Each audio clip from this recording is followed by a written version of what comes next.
Je m'appelle Sarah Miller, et le moment le plus humiliant de ma vie s'est produit moins de 12 heures après mon retour d'Afghanistan. J'avais imaginé mon retour maintes fois au fil des ans. Dans certaines versions, mon père était encore en vie, m'attendant avec ce demi-sourire maladroit qu'il affichait dès que ses émotions le mettaient mal à l'aise. Dans d'autres, j'arrivais discrètement, je l'enlaçais une fois, et nous passions à autre chose, comme si rien de dramatique ne s'était produit. Mon père n'était pas un homme sentimental. Moi non plus. La réalité, il s'est avéré, était bien plus froide.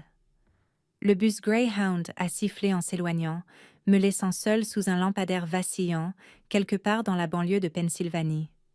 La pluie martelait le trottoir avec une violence qui brouillait tout au-delà de quelques mètres. Mon sac de voyage me sciait l'épaule. La sangle de mon vieux sac à dos militaire, effiloché, décoloré mais obstinément fiable, pressait contre ma clavicule. 10 ans. 10 ans de déploiement, de sable, de poussière, de chaleur, de bruit.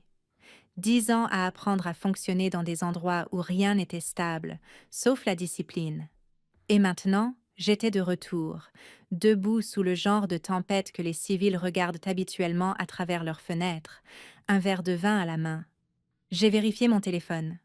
Aucun nouveau message. Rien de Tiffany. Rien de personne. L'application de VTC n'affichait aucun chauffeur disponible. Évidemment. Je me suis mise à marcher. Le manoir n'était pas loin.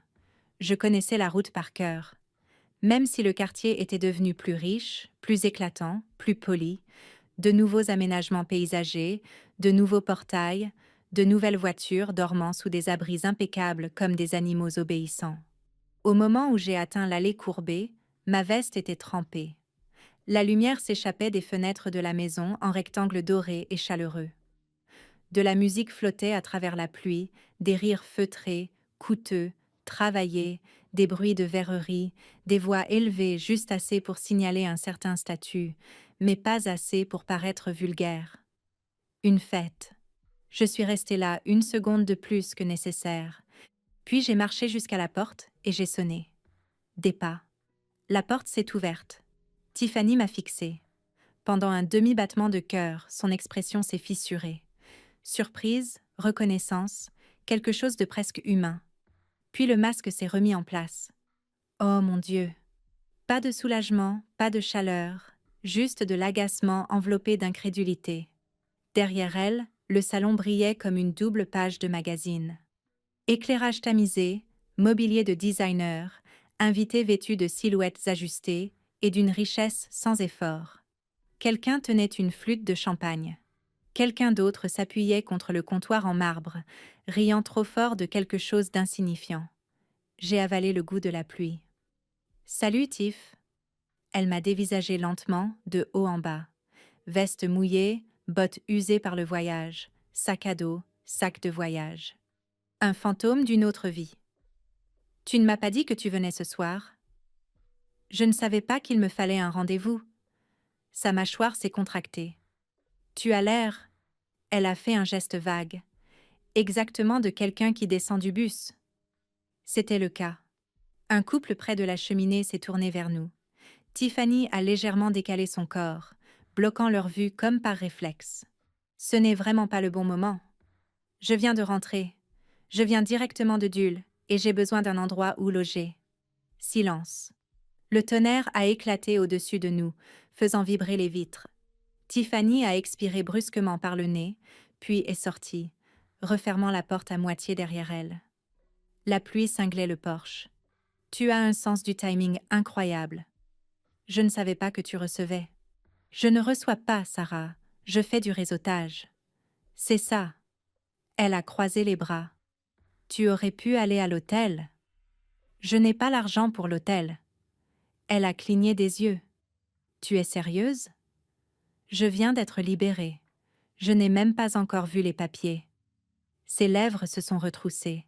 Pas tout à fait un sourire. « Donc, après 10 ans à servir ton pays, tu es fauchée. » Je ne le dirais pas comme ça, mais c'est vrai. Un autre grondement de tonnerre. J'ai juste besoin d'un canapé pour quelques nuits. Tiffany a ri doucement, sans amusement. Un rire tranchant.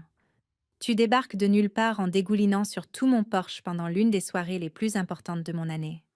Tiff, et tu demandes un canapé? Je suis ta sœur, mais je ne dirige pas un refuge.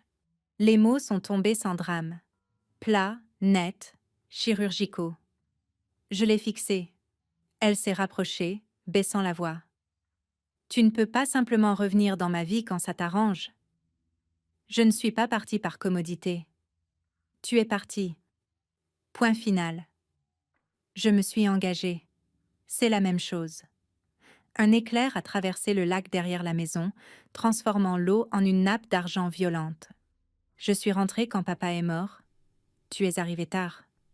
J'étais déployée. Tu es toujours déployée.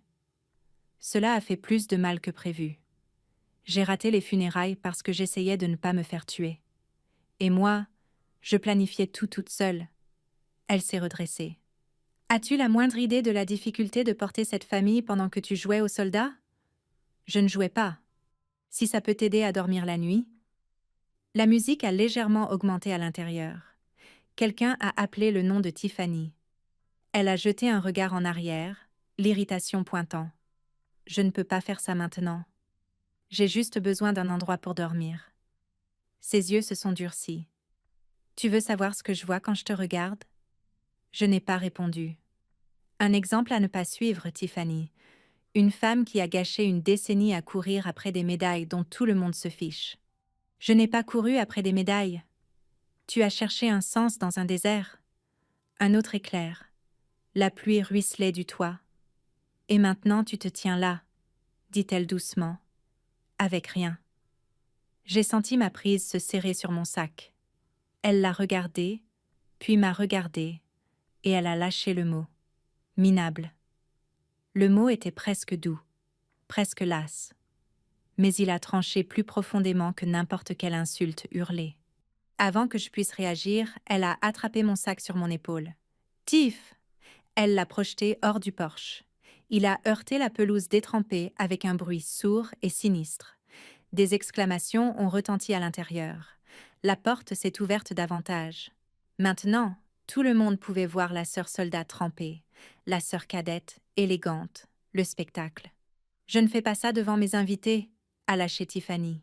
« Je ne fais rien du tout. »« Tu me fais honte ?» ?»« J'ai juste demandé de l'aide. » Et j'ai répondu.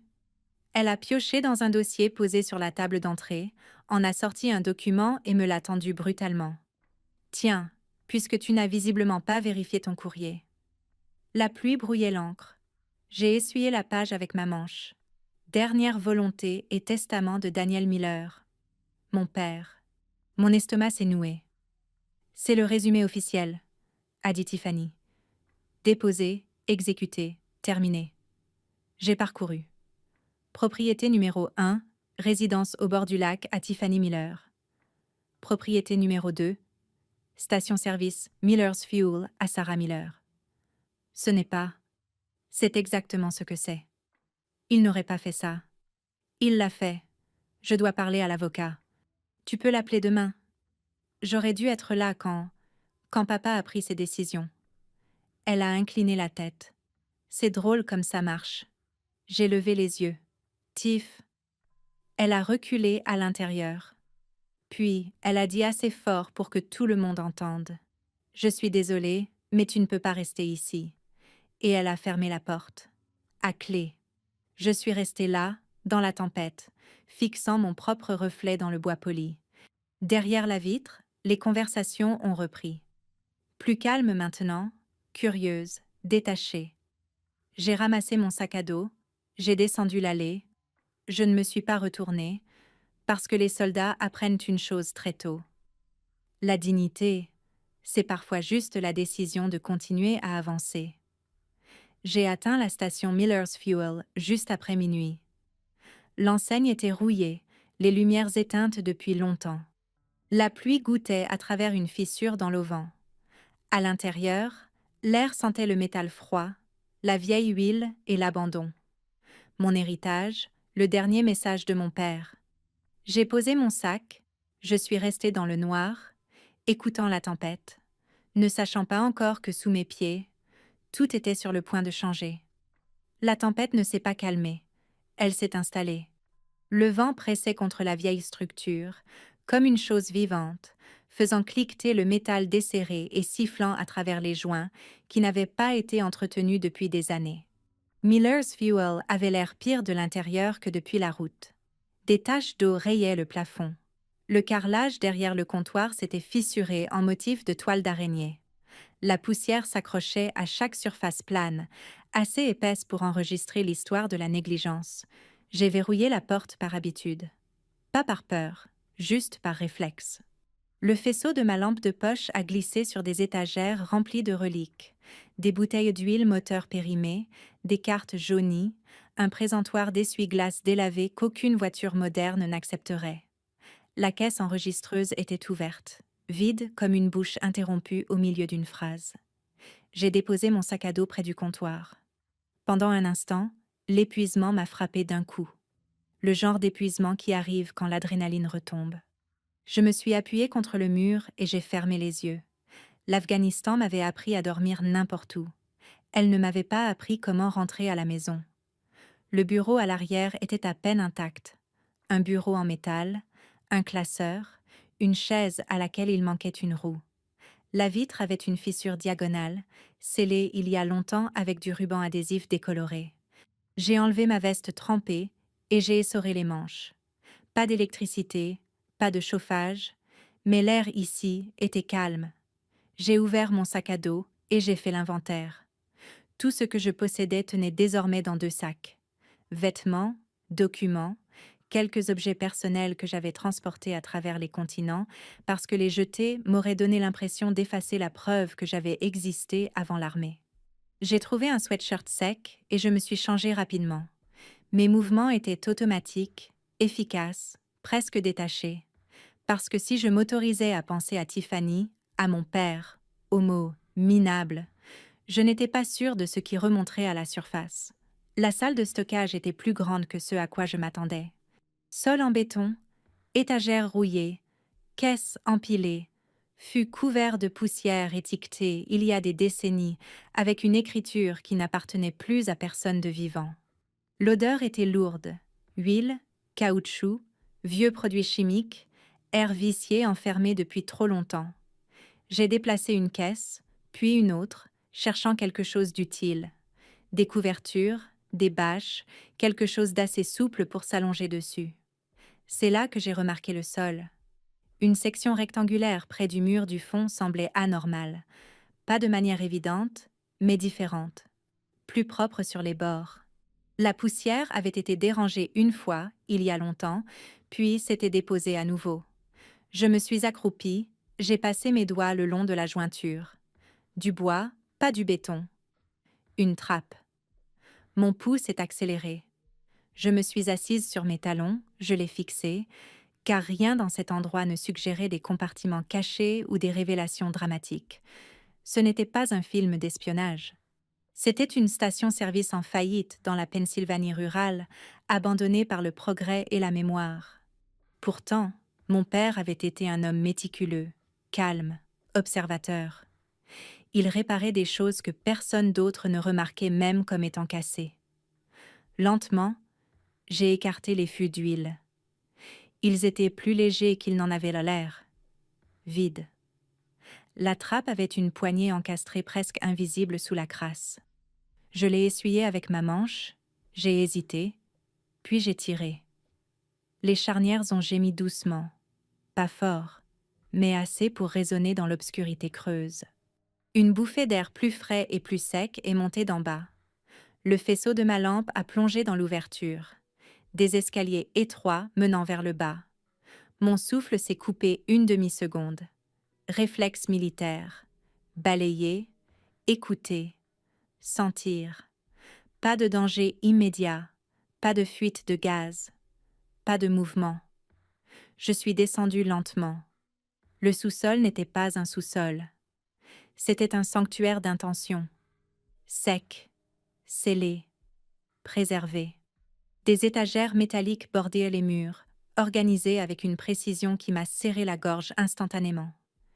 Des boîtes étiquetées par année, des classeurs, des mallettes d'équipement.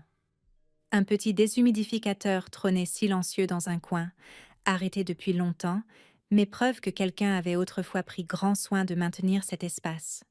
Mon père. Il n'y avait aucun doute. Je suis entrée complètement. J'ai refermé la trappe au-dessus de moi, et pour la première fois depuis mon retour, j'ai ressenti quelque chose proche du choc. Les étagères contenaient des décennies de papiers, dossiers fiscaux, titres de propriété, registres d'entretien, reçus, dossiers d'assurance. Mais pas seulement pour Miller's Fuel, pour tout. La maison au bord du lac, les véhicules, les comptes, et plus profondément encore.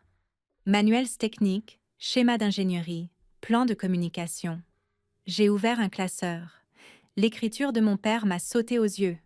Soignée, contrôlée, sans émotion. Notes de projet, système de télécommunication. Un autre classeur. Travaux contractuels. Infrastructure fédérale de communication. J'ai cligné des yeux. Mon père n'avait jamais beaucoup parlé de sa carrière. Consultant, travail technique, rien d'intéressant. C'est ce qu'il disait toujours. Mais ce n'étaient pas des missions de freelance ordinaires. C'étaient des contrats à long terme liés à des mises à niveau des communications gouvernementales datant des dernières années de la guerre froide. Pas de l'espionnage, pas un fantasme de cape et d'épée. Quelque chose de plus crédible, de plus américain. Un contractuel civil avec une habilitation de sécurité. Un homme de confiance pour les systèmes, pas pour les secrets. Sur l'étagère centrale se trouvait un coffre ignifuge, différent des autres. Délibéré. Mon nom était écrit sur le dessus. Sarah. Ma poitrine s'est serrée douloureusement. Je l'ai ouvert avec des doigts tremblants. À l'intérieur, une enveloppe scellée, un journal relié en cuir, un ensemble de copies certifiées de documents juridiques et un dossier marqué instructions relatives à la fiducie. J'ai fixé l'enveloppe. Encore l'écriture de mon père. Je l'ai ouverte. Sarah, si tu lis ceci, c'est que tu as fait exactement ce que je pensais que tu ferais. Tu es revenu à l'endroit que tout le monde aurait fui. J'ai dégluti difficilement. Je te dois l'honnêteté que je ne t'ai pas donnée de mon vivant. Pas parce que je n'avais pas confiance en toi, mais parce que le timing est crucial. Mes yeux se sont brouillés. Pas de larmes, de la fatigue mêlée à une émotion pour laquelle je n'étais pas préparée. La station-service n'a jamais été une punition. C'était un test de caractère que je savais qu'une seule de mes filles pourrait réussir. J'ai arrêté de respirer un instant. La valeur se trouve rarement là où les gens pointent du doigt en premier. J'ai abaissé la lettre lentement. J'ai ouvert le dossier. Les documents de fiducie étaient légitimes. Pas une richesse fantaisiste, pas des millions absurdes, mais assez substantiels pour changer une vie. Des fonds conditionnels, soigneusement structurés, destinés à la protection juridique des actifs de la succession, à la restauration ou à la vente de Miller's Fuel, à la stabilisation personnelle pendant la transition et à des initiatives liées à la communauté ou aux vétérans. Mon père n'avait pas caché de l'argent. Il avait caché un levier. Sous les documents se trouvait un autre dossier avec un onglet manuscrit « Notes personnelles, Tiffany ». Mon pouls battait fort. Je l'ai ouvert. Pas d'accusation, pas d'amertume, des observations, des dates, des incidents, des mentions de pression, d'isolement, de changement de comportement pendant la phase finale de la maladie de mon père. Une dernière entrée. Je ne suis pas certain que Tiffany comprenne la différence entre gagner et prendre. J'ai refermé le dossier lentement, l'esprit en ébullition. Les pièces s'assemblaient. Pas de vengeance, pas encore, mais de la clarté. À l'étage, la tempête faisait toujours rage. Mais ici, pour la première fois depuis mon retour, je comprenais quelque chose de vital. Mon père ne m'avait pas laissé des ruines. Il m'avait laissé une position. Et Tiffany, qu'elle le sache ou non, se tenait sur un terrain bien moins stable qu'elle ne le croyait. Je n'ai pas affronté Tiffany le lendemain matin, ni la semaine suivante. La vengeance née de l'humiliation est bruyante, impulsive, brouillonne. J'en avais assez vu dans ma vie, sur les champs de bataille, dans les casernes et dans les familles brisées. L'émotion rend les gens imprudents. L'imprudence laisse des traces. Mon père ne m'avait pas élevée pour être imprudente. La tempête est passée peu avant l'aube. Au matin, la Pennsylvanie semblait trompeusement paisible. L'asphalte mouillé brillait sous une lumière d'hiver pâle. L'air était vif, propre, indifférent à ce qui s'était passé la nuit précédente. À l'intérieur de Miller's Fuel, rien n'avait changé, sauf moi. J'étais assise au bureau en métal dans le bureau, les documents de la fiducie étalés proprement devant moi. Un café d'un restaurant voisin fumait dans un gobelet en carton qui indiquait « Remplissage 9900 » en lettres rouges joyeuses. En face de moi se trouvait Daniel Harper, avocat spécialisé en succession. La cinquantaine, costume conservateur, voix entraînée à rester neutre même en absorbant des informations capables de faire exploser une famille. Il a feuilleté les copies certifiées que j'avais sorties du coffre. Son sourcil s'est froncé légèrement, puis davantage. Ceci n'était pas inclus dans le dossier de la succession, j'ai remarqué. Il a retiré ses lunettes, s'est frotté l'arête du nez. Où exactement avez-vous dit que vous aviez trouvé ça? Dans une zone de stockage scellée sous la station-service. Une pause. Est-ce que quelqu'un d'autre y avait accès? Pas récemment. Il m'a étudié pendant une longue seconde. Vous comprenez ce que cela implique? Oui. Et vous avez attendu avant de me les apporter. Je voulais d'abord comprendre. Quelque chose comme un respect réticent a traversé son visage. 2 jours plus tard, Harper m'a mise en relation avec une experte comptable judiciaire, Margaret Clean. Précise, efficace, le genre de professionnel qui parle en chiffres nets plutôt qu'en spéculations émotionnelles. Elle a demandé la divulgation complète des finances liées à la propriété du bord du lac. Dettes impayées, lignes de crédit, comptes professionnels liés à Tiffany. Ce qui en est ressorti dressait un portrait auquel je ne m'attendais pas, mais que mon père avait clairement anticipé. Tiffany n'était pas riche, elle était à flot. L'hypothèque approchait de la valeur maximale, 2 refinancements, des lignes de crédit étendues de manière agressive. Revenus d'entreprise inconsistants, forte visibilité, faible liquidité. Un mode de vie luxueux, maintenu par l'endettement, pas par la propriété. Margaret a tapoté une section surlignée. Elle n'est solvable que si rien ne déstabilise son image ou ses sources de revenus. Et si quelque chose le fait, elle s'effondre rapidement. Pas de drame, juste des mathématiques. Je suis passée devant le manoir une fois cette semaine-là. Nouveaux aménagements paysagers. Un nouveau SUV importé dans l'allée. Camion de livraison, traiteur. Rien à l'extérieur ne suggérait une fragilité financière. C'était là toute l'astuce. L'apparence est l'addiction la plus coûteuse d'Amérique. De retour à Miller's Fuel, j'ai commencé à travailler. Pas symboliquement, littéralement. Charnière de portes cassées, étagères fissurées, élimination des stocks. J'ai embauché un électricien local pour rétablir partiellement le courant. Payé en espèces à partir des fonds de la fiducie, dûment documentés, dûment alloués. Le mot a circulé vite dans la petite ville. La fille Miller était de retour. Le soldat vivant à la station-service pour la réparer. La plupart des gens ne posaient pas de questions. Les villes de Pennsylvanie ont une étiquette particulière, la curiosité sans l'intrusion. Tiffany ne partageait pas cette retenue. Elle est arrivée à l'improviste un après-midi. Lunettes de soleil de designer, coiffure parfaite, le léger parfum d'une fragrance coûteuse tranchant durement avec l'odeur d'essence et de métal.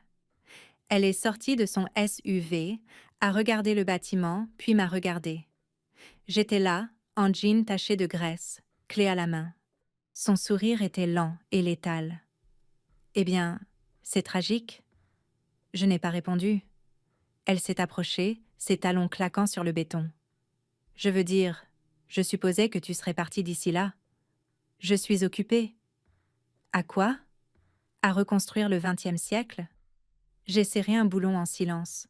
Elle a tourné autour de moi comme un prédateur qui s'ennuie. « Tu fais vraiment ça ? » ?»« Oui. Je vis ici pour l'instant. » Elle a ri doucement. « Oh mon Dieu. Sarah. » Je me suis redressée lentement. J'ai croisé son regard. Elle a incliné la tête. « Tu penses vraiment que papa voulait ça pour toi ? Je pense que papa était très délibéré. Sa mâchoire s'est contractée. Puis, elle a ricané à nouveau.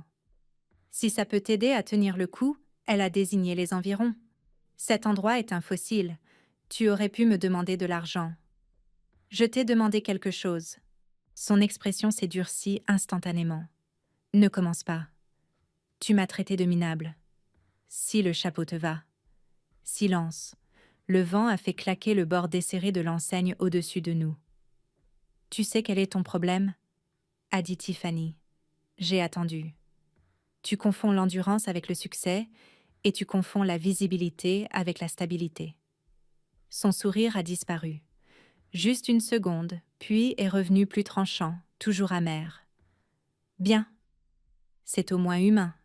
Elle s'est tournée vers sa voiture. Oh, et Sarah. J'ai levé les yeux. Si jamais tu décides que tu ne peux plus gérer cette petite expérience de survie, elle a retiré ses lunettes de soleil. N'attends aucune sympathie. Elle est partie. Persuadée de sa victoire, j'ai déposé les requêtes juridiques le lundi suivant. Discrètement, Harper s'est chargé des soumissions. Contestation de la succession, demande de révision judiciaire des documents de succession retenus, préservation des relevés financiers et de communication. Simultanément, par le biais d'une structure approuvée par la fiducie, nous avons acquis le contrôle d'une note de créance secondaire liée à la propriété du bord du lac. Pas toute la dette, juste assez. Assez pour exercer une pression légale. Exactement. La saisie n'était pas immédiate. C'est un autre mythe que la fiction adore. La réalité est procédurale. Avis, délai, fenêtre de conformité. Mais la pression a un effet psychologique bien avant que les conséquences ne se matérialisent. Tiffany a commencé à appeler Harper en quelques semaines. Puis, le bureau de Cleney, puis les banques, puis quiconque pourrait expliquer pourquoi certaines options sur lesquelles elle comptait auparavant n'étaient plus flexibles. Elle est revenue à Miller's Fuel, moins apprêtée cette fois, les yeux fatigués, la voix teintée de quelque chose de nouveau. « Qu'est-ce que tu as fait ?» J'ai levé les yeux du comptoir que j'étais en train de poncer. « Content de te voir, moi aussi. »« Ce n'est pas drôle. » Je ne ris pas. « Ma banque a appelé. » « J'imagine qu'ils l'ont fait. » Elle m'a fixé. « Tu es derrière tout ça ?»« Je suis derrière la paperasse. »« Tu ne comprends même pas la moitié de ce dans quoi tu t'es fourré. »« J'en comprends assez. » Sa respiration s'est accélérée. « Tu as toujours été jalouse. »« De quoi ?»« De ma vie. » J'ai soutenu son regard. « Ta vie est financée à crédit, Tiffany. » Elle a tressailli. Puis la fureur a éclaté. « Tu te crois plus intelligente parce que tu as trouvé de vieux dossiers poussiéreux? Je pense que papa tenait de très bons registres. Tu essaies de me détruire. Je corrige un récit. » Elle s'est approchée, la voix tremblante maintenant. « Tu n'as pas le droit de faire ça. Je n'ai pas commencé ça. Tu me punis parce que tu ne supportes pas d'avoir perdu. » J'ai parlé calmement. « Je n'ai pas perdu. » Elle m'a regardée, pour la première fois, incertaine. Au moment où la date de l'audience a été fixée, l'illusion s'était déjà fissurée. L'invitation est arrivée sur du papier cartonné épais de couleur crème. Lettres en relief, élégance minimaliste, le genre de design qui signale le goût sans effort. Vente aux enchères caritatives hivernales annuelles de la fondation Harper Lakeside, organisée à la résidence Miller. Le nom de Tiffany apparaissait en dessous. En l'honneur de Tiffany Miller, entrepreneuse et stratège de marque numérique. J'ai tenu la carte pendant un long moment, non pas parce qu'elle me surprenait, mais parce qu'elle ne le faisait pas. Tiffany avait toujours compris une chose d'instinct. La visibilité, c'est la survie. Même maintenant, sous la pression financière, l'examen juridique et les délais qui se resserraient, elle mettait en scène son succès. Surtout, maintenant. Le soir de la vente aux enchères, le manoir brillait comme un rêve mis en scène. Les voituriers se déplaçaient avec une politesse répétée. Des berlines de luxe bordées à l'allée courbée.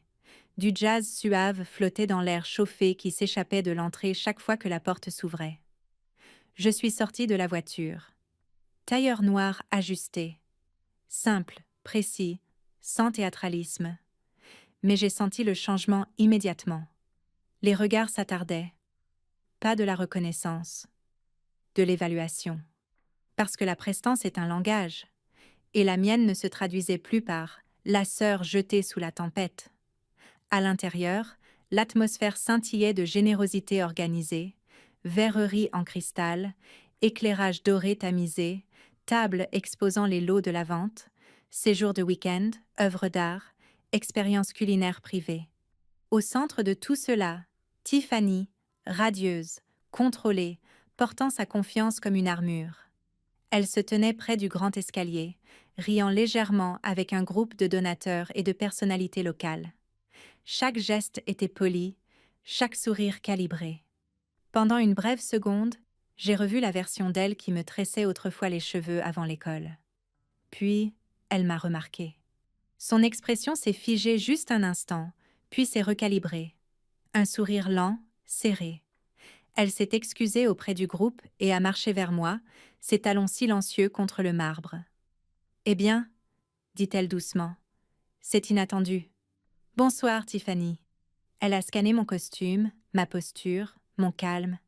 Quelque chose a vacillé derrière ses yeux. « Tu t'es bien arrangée. Je fais des efforts. »« Tu es là pourquoi ? Pour observer ? » ?»« Je suis là parce que j'ai été invitée. » Sa mâchoire s'est contractée. « Je ne t'ai pas invitée. La fondation l'a fait. » Un temps. Elle s'est rapprochée. « Tu as vraiment choisi ce soir. » Je n'ai pas choisi le timing. C'est ce que tu fais toujours. J'ai soutenu son regard. Elle cherchait sur mon visage de la colère, de l'amertume, quelque chose de désordonné, mais n'a rien trouvé. Cela l'a déstabilisée plus que l'hostilité ne l'aurait jamais fait. Le programme a commencé peu après. Un membre local du conseil d'administration a pris la parole, la voix chaleureuse d'une sincérité rodée. Gratitude, communauté, philanthropie. Puis, l'introduction de Tiffany. Des applaudissements ont parcouru la salle. Elle est montée gracieusement sur la petite estrade, posée, imperturbable. « Le succès, » commença Tiffany, « n'est jamais un voyage en solo. » Je regardais depuis le fond, toujours silencieuse. J'attendais. Parce que la vengeance, si elle est bien faite, n'est pas une interruption. C'est une inévitabilité. Danielle Harper s'est avancée avant qu'elle ne termine. Pas brusquement, pas impoliment, mais avec l'autorité tranquille de la procédure légale. Un murmure subtil a traversé l'assistance. Tiffany s'est tournée, l'irritation pointant. « Danielle ?» Sa voix était égale. « Je crains que nous ne devions interrompre brièvement le programme. » Un silence s'est propagé, confusion, tension. Tiffany a forcé un sourire. « Est-ce vraiment nécessaire en ce moment ? » Oui. Ses yeux se sont durcis.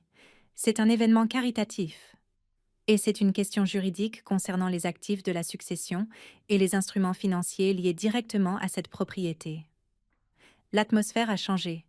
L'intérêt s'est aiguisé instantanément.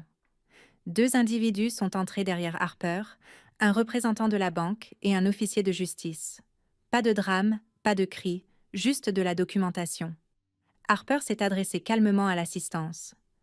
Il y a des procédures de succession en cours impliquant des dossiers de succession retenus et des divulgations financières. Le visage de Tiffany s'est vidé lentement de ses couleurs. « C'est de la folie », a-t-elle murmuré. Il a continué. De plus, des actions de saisie ont été activées en raison d'obligations de créances non résolues et de fausses déclarations matérielles en cours d'examen. Une onde de choc a traversé la foule. Tiffany est descendue de l'estrade, la voix montant. « Vous ne pouvez pas faire ça ici. »« Je ne fais rien, Tiffany. J'applique la procédure. » Elle m'a regardée enfin, pleinement, la réalisation la frappant comme une force physique. « Toi. » Je n'ai pas bougé. Le représentant de la banque a parlé ensuite. Professionnel, détaché. À compter de maintenant, le transfert ou la liquidation des actifs est restreint en attendant la décision du tribunal. Soupir, murmure, téléphone, discrètement levé. Parce que le scandale voyage plus vite que l'empathie. Le calme de Tiffany s'est brisé. « C'est du harcèlement. »« Non, » a répondu Harper doucement. « C'est la conséquence. » Elle s'est tournée vers les invités. « Il y a une erreur. » Mais les gens reculaient déjà. Une distance se formait instinctivement. L'oxygène social s'évaporait. Les donateurs murmuraient entre eux. Les membres du conseil d'administration étaient figés par l'inconfort. Elle s'est tournée vers moi, les yeux égarés. « Tu m'as fait ça. »« Je ne t'ai pas fait ça. Tu détruis ma vie. » J'expose une structure qui s'effondrait déjà. Des larmes ont perlé, mais ne sont pas tombées. « Tu me hais. Je hais ce que tu as fait. » Sa voix a craqué. « Je n'ai rien fait de mal. » J'ai soutenu son regard. « Tu as enfermé ta sœur dehors, sous la tempête, le soir où elle rentrait de la guerre. » Un silence, lourd, absolu. « Tu as manipulé les derniers jours d'un mourant. » Son souffle s'est coupé violemment. « Je me suis occupée de lui. » « Tu l'as isolé. » « Je l'ai protégé. » « Tu as contrôlé les accès. » « J'étais là. » « Oui. » ai-je dit doucement. « Tu étais là. » Les invités ont commencé à partir rapidement maintenant. Les sorties polies se transformaient en retraites urgentes parce que la réputation est contagieuse et que personne de riche ne risque l'infection. Les genoux de Tiffany ont fléchi. Ce n'était pas théâtral, pas mise en scène. Juste la gravité réclamant quelqu'un dont la réalité avait basculé trop violemment pour rester debout. Elle s'est agrippée au bord d'une table, la voix brisée. « Sarah, s'il te plaît. » Je me suis approchée, je l'ai regardée, non pas triomphante, ni cruelle, mais inflexible. « Le pouvoir, » ai-je dit calmement, n'a jamais été dans cette maison. Elle sanglotait ouvertement maintenant. Il était dans qui tu étais sans elle. Et pour la première fois de ma vie, Tiffany n'avait plus d'auditoire à impressionner. Les gens supposent que la vengeance s'arrête au moment de l'effondrement. Ce n'est pas le cas. L'effondrement est bruyant, public, spectaculaire. Ce qui vient après est plus calme et bien plus révélateur. 3 mois après la vente aux enchères caritatives, l'hiver s'était installé sur la Pennsylvanie avec une patience constante et incolore. La neige bordait la route en bancs inégaux. Les arbres nus se dressaient comme des témoins, dépouillés de tout avis. Miller's Fuel ne ressemblait plus à un lieu abandonné. Rien d'impressionnant, rien de prestigieux, mais c'était vivant. L'enseigne au néon avait été réparée, pas remplacée, juste restaurée. Les pompes fonctionnaient. Les fenêtres étaient du propre. À l'intérieur, les étagères contenaient à nouveau des choses pratiques. Café, encas, liquide lave-glace, huile moteur qui n'avait pas expiré il y a 10 ans. L'endroit sentait différemment maintenant. Moins la rouille, plus la détermination. Tiffany est arrivée juste après l'ouverture. Pas de SUV, pas de manteau de designer, juste une berline d'emprunt et une hésitation que je pouvais voir avant même qu'elle ne sorte. Elle est restée près de la voiture pendant un long moment, étudiant le bâtiment comme si elle approchait une version de la réalité qu'elle n'avait pas encore totalement acceptée. J'étais derrière le comptoir, faisant la caisse du matin. Elle est entrée lentement. La clochette au-dessus de la porte a tinté, un petit son, mais il a changé l'air instantanément. Elle semblait plus mince, pas fragile, mais réduite, comme quelqu'un qui avait vécu d'adrénaline et d'applaudissements, maintenant forcé d'entrer dans le territoire inconnu du silence. « Salut », dit-elle. Sa voix était prudente, incertaine. J'ai hoché la tête une fois. « Tiffany ». Elle a dégluti. Ses yeux parcouraient le magasin. « Tu l'as vraiment réparé. » J'ai réparé ce qui fonctionnait. Une pause. C'est réussi. C'est fonctionnel. Le silence s'est étiré entre nous. Pas hostile, pas chaleureux, juste honnête. Je ne savais pas où aller d'autre, dit-elle doucement. J'ai continué à écrire. J'ai supposé qu'ils avaient tous disparu. Les gens attachés à l'image le font généralement. Sa mâchoire s'est contractée légèrement, puis s'est détendue. J'ai tout perdu. J'ai croisé ses yeux. Tu as perdu ton levier, pas ton existence. Les larmes menaçaient à nouveau, mais elle les a refoulées. Je n'ai nulle part où vivre. Tu as des options? Non, murmura-t-elle. Je n'en ai pas. Ce n'était pas entièrement vrai. Mais l'humiliation remodèle la perception. Et pour la première fois, Tiffany voyait la vie sans filtre, sans montage, sans ajustement d'éclairage. Les termes de l'accord tiennent toujours, ai-je dit calmement. Elle a hoché la tête faiblement. Placement professionnel, restructuration de la dette, recouvrement des revenus sous surveillance, des conditions que mon avocat avait insisté pour écrire clairement, légalement, sans ambiguïté émotionnelle. Pas de la pitié, de la structure. Tu es sérieuse? Tu veux vraiment que je travaille ici? Oui. Je ne connais rien à tout ça. Tu apprendras. J'ai construit une marque, Sarah. Tu as construit de la visibilité. Moi, j'ai construit une entreprise. Tu as construit une dépendance à la perception. Ses épaules se sont affaissées. Je n'arrive pas à croire que tu fasses ça. Moi, si. Elle a fixé le sol, la voix à peine audible. Je suis désolée. Les mots étaient bruts, non polis, tardifs, mais réels. Pour la tempête, pour tout. J'ai soutenu son regard. Des excuses n'effacent pas les conséquences. Je sais. Elle ne restaure pas la confiance. Je sais. Elle ne change pas ce que tu as fait à papa. Elle a tressailli. Je sais. Un autre silence. Différent cette fois. Moins de tension, plus de gravité. Mais cela peut commencer autre chose, ai-je dit. Ses yeux se sont levés lentement. Espoir, peur, confusion. La responsabilité, ai-je terminé. Tiffany a commencé ce jour-là. Pas de discours de cérémonie, pas de réconciliation dramatique, juste un planning de service scotché derrière le comptoir. Inventaire du matin, nettoyage, formation à la caisse, service client. La première semaine a été brutale pour elle. Pas parce que le travail était impossible, mais parce qu'il était ordinaire, non célébré, invisible. Rester debout 8 heures à sourire à des inconnus qui ne savaient pas et ne se souciaient pas de qui elle était autrefois en ligne.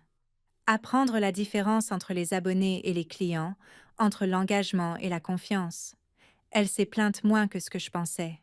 Elle a craqué une fois dans l'arrière-boutique, épuisée.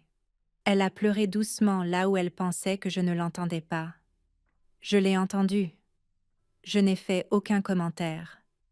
Parce que certaines leçons ne prennent racine que dans le silence. Au printemps, Miller's Fuel était devenu quelque chose d'inattendu. Un arrêt modeste, mais régulier le long de la route de comté. Routiers, habitants, voyageurs, vétérans. Ils s'attardaient parfois, parlaient, non pas de tragédie, mais de la vie, du travail, des factures, des enfants, des regrets, des secondes chances. J'ai établi le fonds de Transition Miller en utilisant une partie des actifs de la fiducie que mon père avait structurée si soigneusement. Aide au logement pour les vétérans de retour, soutien à la reconversion professionnelle, conseil juridique, orientation. Rien de grandiose, juste de la stabilité concrète. Tiffany aidait parfois pour la paperasse. Calme, concentrée, différente. Moins de performance, plus de présence. Un soir, nous étions assises devant la station après la fermeture. Le ciel s'étendait clair et profond au-dessus de nous, les étoiles parsemées avec une indifférence que je trouvais étrangement réconfortante.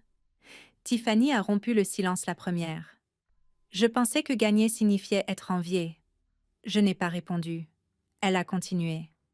Je ne réalisais pas à quel point c'était vide. Le vent passait doucement dans l'herbe. Je ne t'ai pas détruite, ai-je fini par dire. Elle a secoué la tête. Non, c'est moi qui l'ai fait. Nous sommes restées assises là, dans le calme. Pas totalement guéries, pas miraculeusement restaurées, mais plus ennemies. Mon père m'avait laissé une station-service. Oui, mais plus que cela, il m'avait laissé un choix. Devenir amer ou devenir délibéré. La vengeance, je l'ai appris, est plus puissante lorsqu'elle ne consume pas celui qui la porte.